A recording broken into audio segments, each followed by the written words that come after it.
Daf Yomi, Tractate, Bava Metzia, page 73a, top of the page, with the words Bereshus Mocher, etc. Then, if the package remains in the possession of the seller, in other words, the seller accepts upon himself responsibility for any accidental damage that occurs along the way, it is permitted, as the transaction is not a loan. But if it is in the possession of the buyer, meaning that the buyer accepts responsibility for accidental damage, then the transaction is prohibited, as it is considered a loan with interest. With regard to one who transports produce from one place to another place, if another finds him and says to him, "Give the produce to me now, and I will repay you with produce that I have in that place to which you are going," then if he actually has produce in that place, it is permitted, but if not, it is prohibited. But donkey drivers who transport merchandise from one place to another may accept money and set prices in a place where goods are sold at expensive prices according to the rate in effect in another place where goods are sold at inexpensive prices and need not be concerned, as this practice is permitted. The Gemara asks, what is the reason that this is permitted?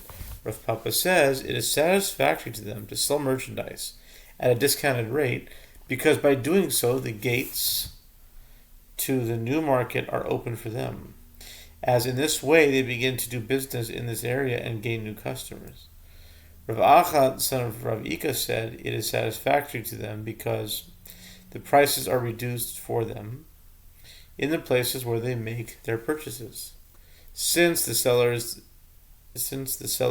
there hear that the donkey drivers will need to resell the merchandise at a lower price, the sellers give a discount to the donkey drivers. According to either opinion, the donkey drivers provide the additional produce to the customer not as interest on the loan, but as a discount to promote their business. The Gemara asks, what is the difference between these two reasons to allow this practice? The Gemara answers, the difference between them concerns a merchant who is new in the area, according to the one who holds that the reason he may sell the produce is in order to open the market for him. It applies especially to a merchant in this situation.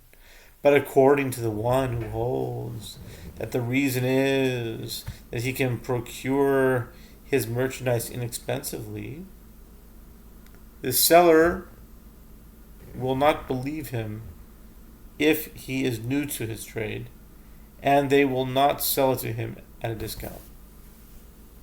The Gemara relays in Surah 4 se'ah of wheat were going for a selah, and in the nearby town of Kafri, they were going for 6 se'ah for a selah. Rav gave money to donkey drivers to purchase wheat in Kafri and accepted upon himself responsibility for any accident that might happen on the way, rendering it permitted for him to set a price according to the rate in effect in Kafri. And he accepted 5 se'ah of wheat for 1 se'ah from them. The Gemara challenges, since he accepted responsibility for damage that might occur as a result of an accident, the produce was his at the time it was purchased, and therefore there was no loan. Consequently, he should have accepted 6 se'ah for a selah. The Gemara explains an important person is different, as he has to be more stringent with himself and more careful to avoid the appearance of interest. Rabbi Asi asked Rabbi Yochanan, what is the halacha about doing so with metal scraps? Begrutaot. Is it permitted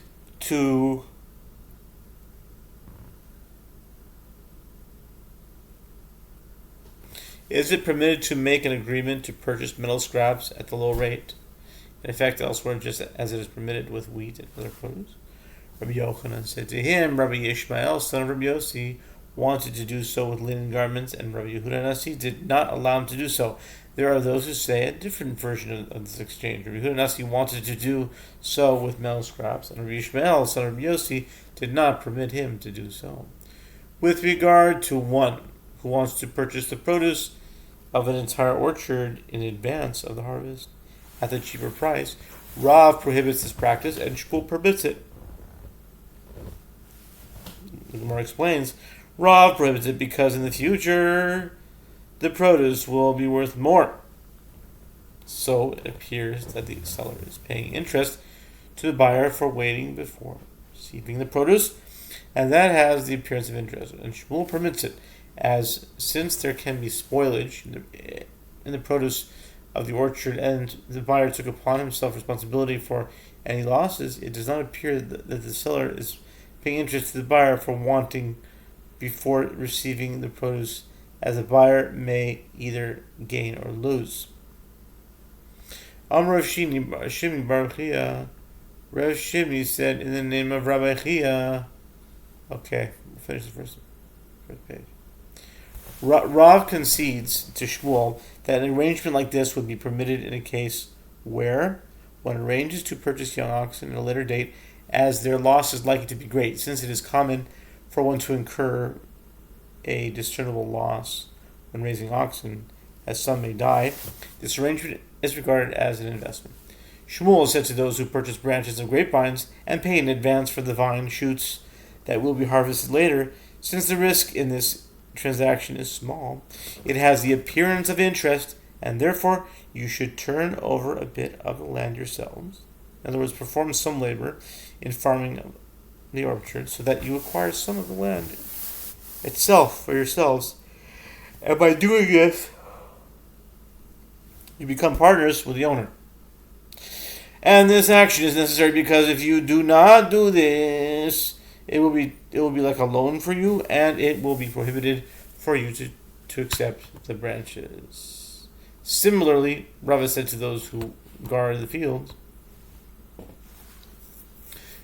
until harvest is complete and receive their wages from the crops when the harvest is over, go out and turn over some of the crops on the threshing floor, and thereby assist the owners in their work in order that wages for your hire are not payable until the time.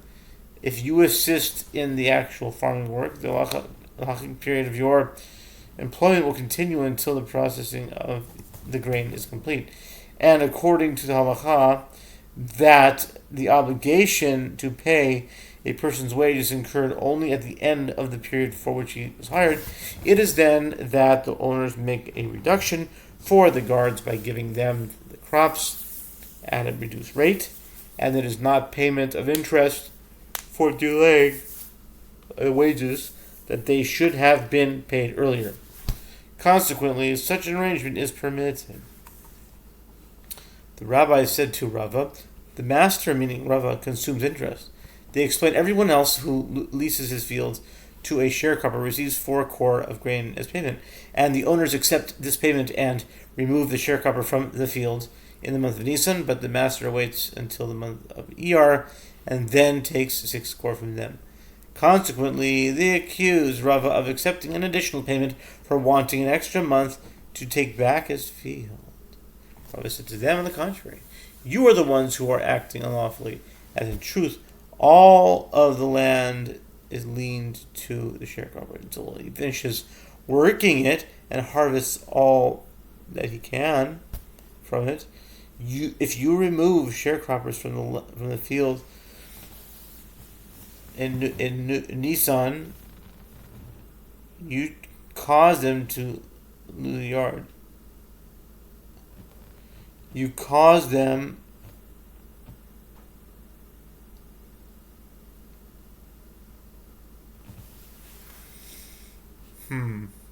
where was I? Rava said to them, on the contrary, you're the ones who are acting unlawfully. In truth,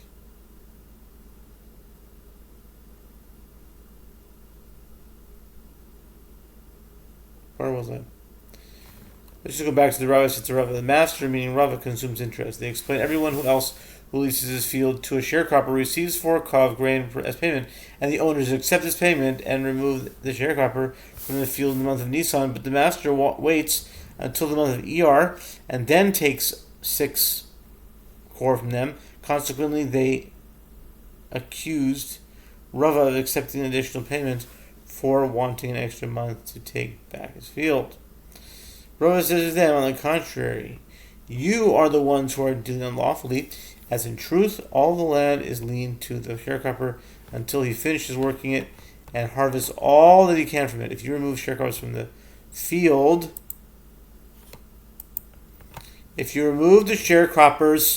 from the field, in Nisan, you cause them to lose a great deal, as they do not have enough time to harvest all the produce from the field.